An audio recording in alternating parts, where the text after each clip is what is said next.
প্রধানমন্ত্রী শেখ হাসিনা বলেছেন তার সরকার ব্যবসা করতে নয় ব্যবসায়ীদের জন্য পরিবেশ তৈরি করতে কাজ করছে। দুপুরে প্রধানমন্ত্রীর কার্যালয়ে বিজিএমইএ এর নেতৃবৃন্দ সাক্ষাৎ করতে গেলে তিনি একথা বলেন। সেই সাথে তৈরি পোশাক শিল্পের জন্য নতুন বাজার সৃষ্টিরও তাগিদ দেন প্রধানমন্ত্রী। রিপোর্ট করছেন আহমেদ পিপুল।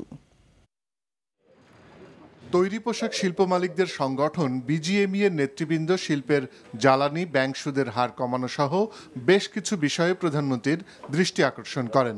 জবাবে প্রধানমন্ত্রী বলেন, সরকার দেশের তৈরি পোশাক শিল্পকে সর্বাধিক গুরুত্ব দিয়ে এ খাতের সমস্যা সমাধানের উদ্যোগ নিচ্ছে। তবে শুধু সরকারের উপর নির্ভর না করে শিল্প মালিকদের নিজেদের উদ্যোগে সমস্যা সমাধানের তাগিদ দেন প্রধানমন্ত্রী।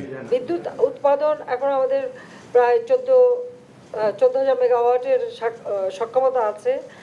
আপনি যদি চান আমি এই মুহূর্তে 12,000 মেগাওয়াট উৎপাদন করে দিতে পারি। সেই ক্ষমতা কিন্তু আমাদের হয়ে গেছে, কিন্তু আমাদের চাহিদা কিন্তু এখন অত না। কিন্তু ইন্ডাস্ট্রির জন্য যত বিদ্যুৎ দরকার সেটা দিতে কিন্তু আমি প্রস্তুত। কাজে আপনারা বলেন কত লাগবে, আমরা দিতে পারবো।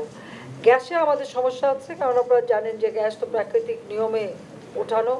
তিনি বলেন, 2009-এ তার সরকার ক্ষমতা নেয়ার পরপরই এই শিল্প ধ্বংসে দেশি বিদেশি চক্রান্ত হয়েছে। সংশ্লিষ্টদের সাথে নিয়ে সরকারের পদক্ষেপে তা কাটিয়ে ওঠা সম্ভব হয়েছে বলেও জানান তিনি। আমরা ব্যবসা করতে আসিনি, ব্যবসায়ীদের জন্য ব্যবসা করবার মতো পরিবেশ তৈরি করে দিতে আমরা এসেছি। কাজে সেই পরিবেশটা কিন্তু আমরা তৈরি করে দিয়েছি এবং যত রকমের সহযোগিতা দরকার আমরা করে যাচ্ছি। বিজিএমইএ এর নেতৃবৃন্দকে তৈরি পোশাক শিল্পের পরিবেশ ভালো করার তাগিদ দিয়ে শেখ হাসিনা মুন্সিগঞ্জে সরকারের পোশাক শিল্প পল্লীতে কারখানা নির্মাণেরও আহ্বান জানান। Ahmed people, NTV news, Dhaka.